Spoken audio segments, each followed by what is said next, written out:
Hey guys, Chris here. And I wanted to make this another video, two in a row. I know that's crazy, right? And I just kind of wanted to talk about something that I've been really enjoying so far.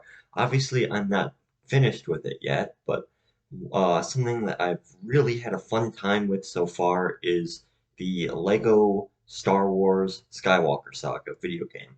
Now, if there are four things that I absolutely love, it's one, book collecting, two, movies, three, video games, and four, Legos. So put those last two together, video games and Legos, and I think we've got basically just a match made in heaven.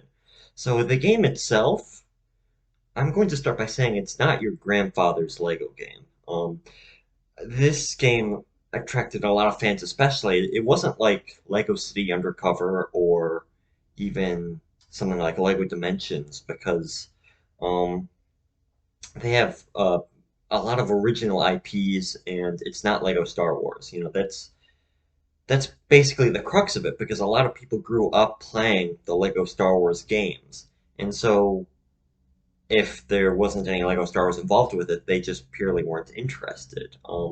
Lego Star Wars, of course, being the first game that TT Games made of in that style, the style that's become so recognizable and iconic for Lego games.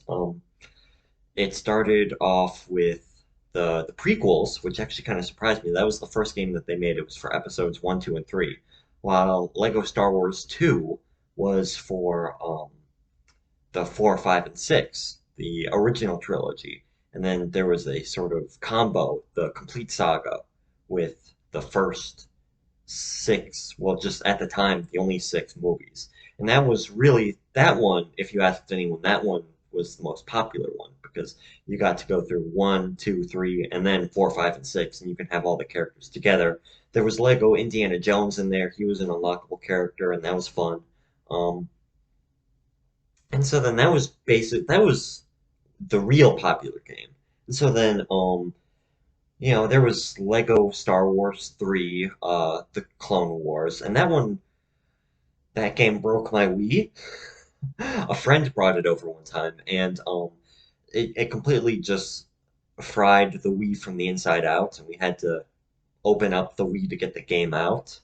Um, and so then there's that. And that game wasn't as popular because it was basically spoofing off of the um, Clone Wars TV show at the time.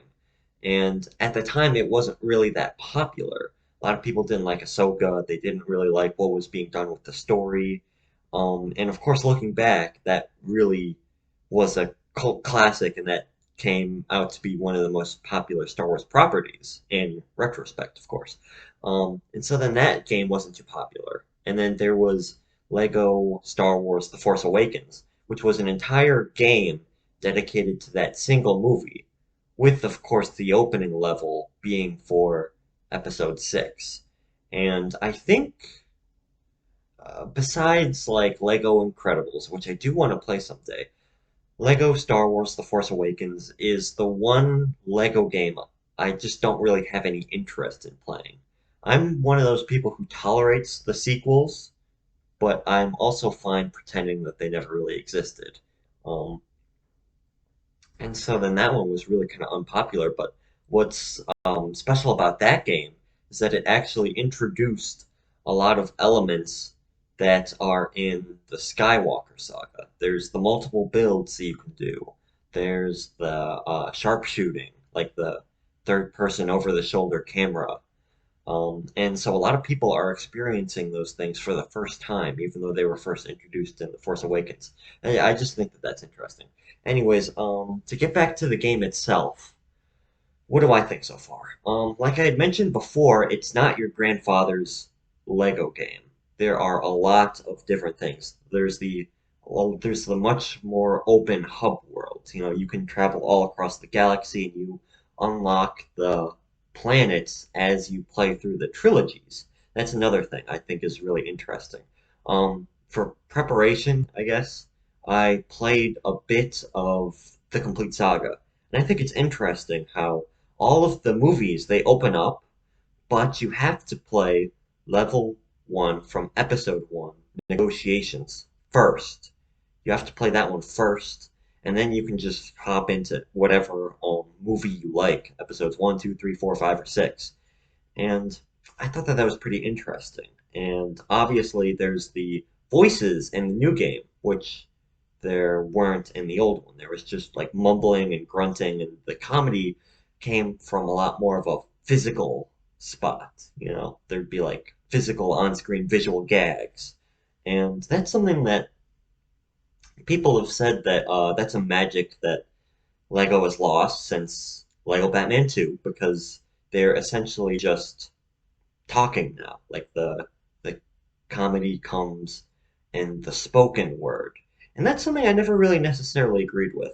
Like, yes, the humor now has leaned more towards what the characters say, but the visual aspect is still there, and I think that that's especially present in the Skywalker Saga game.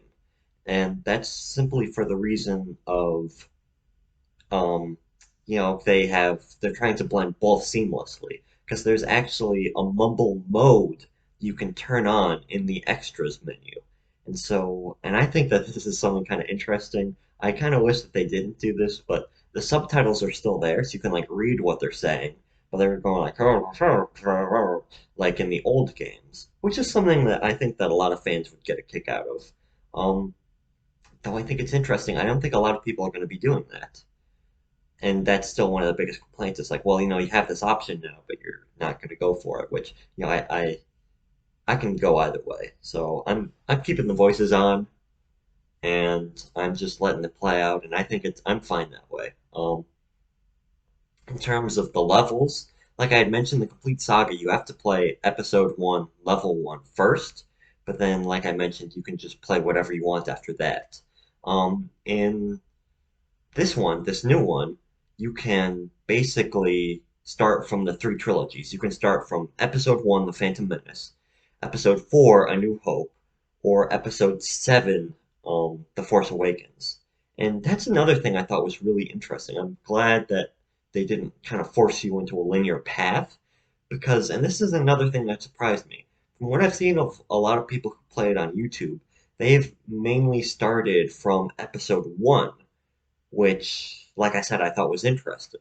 I myself am starting from episode 4. I've 100% complete. I beat it in story mode and I went back into free play of New Hope. And just the other day, I beat Empire Strikes Back, which is actually my favorite Star Wars movie. Because Cloud City is actually my favorite setting, and I think that they did it absolutely masterfully in the game itself. Um, there's the Cloud City, there's Boba Fett, there's always multiple different ways you can solve puzzles, which I really appreciate, and you actually get achievements, sort of, if you do them in unique and fun ways. You get Kyber bricks instead of gold bricks, and Kyber bricks can be used to upgrade your character classes, which is another thing. There's the character classes where, there's the characters and they all have their different abilities, but now they're literally allocated on a like chart. There's heroes, there's villains, there's Jedi, there's Sith, scoundrels, bounty hunters, scavengers, extras, um, and I think that that's all pretty interesting. And so, the scoundrels, they have, I think one of my favorite mechanics. It's like sometimes there's these like targets that you can find, and if you shoot them as a scoundrel, then it triggers a sort of chain reaction, and that's usually the secret hidden way to advance the puzzle. So you typically get an achievement if you do it that way. Um, there's still the True Jedi, which I knew that there would be, but it's interesting to see how it's done a bit differently this time. How it's done is essentially there the Jedi meter, the True Jedi stud meter, it's actually split into thirds. And so what's done is you fill up a third of the meter and you get one Kyber brick. So to get True Jedi, you actually get three Kyber bricks as you go. One for one third, and then, two for two thirds, and three for the whole thing. And I think that that was a welcome surprise, but it also somewhat artificially boosts the amount of Kyberbricks that are in the game because there are 45 levels in total for the 9 movies. There are 5 for each level. And so there are at least 3 per level. So then 3 and 5, that's 15. And then 15 times 9, that's like something hundred. That's a lot. And so I think, although I'm glad that they did it, I think that it's a part of the marketing, you know? And I'll just say that it's interesting to see because, like I said, it artificially boosts the number of Kyberbricks that are in the game. You're like, oh, there's like some thousand, and it's like, yeah, but um, overall, I think that's pretty fun. It doesn't go from level to level either, which is another thing that I really enjoyed. You can get more out of each level because a part of getting from level to level is playing more of the movie. Like for instance, the thing that I thought was really cool, the being on Dagobah, where you're Luke in Episode 5 being trained by Yoda. You don't actually the whole Dagobah. There isn't a level there. It's all linear open world exploration. You know, you go from the level of Han and Leia on Cloud City, you beat that, and then you go to the open world section on Dagobah, and you complete a couple of challenges as Luke with Yoda, and then from there go into the next level where you're playing as Luke and R2D2 on Cloud City again. So I thought that that was really unique, and I like how they did that. Um, so far, the open world is really fun. I like all the characters that are in it. One thing I will say, Rebel Friend, the Rebel trooper who has the red shirt instead of the blue, who was the player 2 in the complete saga, doesn't exist anywhere else, but he's also in Skywalker Saga now. It's a little hidden character, and I thought that that was really fun because I liked playing as him in the complete saga just because he had the red shirt and he looked kind of unique and he looked cool. Because I like the design of the rebels in Episode 4. Their dome helmets. I think that that's fun. Um, Overall, yeah, I definitely recommend this game. I would give it a 9 out of 10. So that's it. Thanks for watching. Bye bye.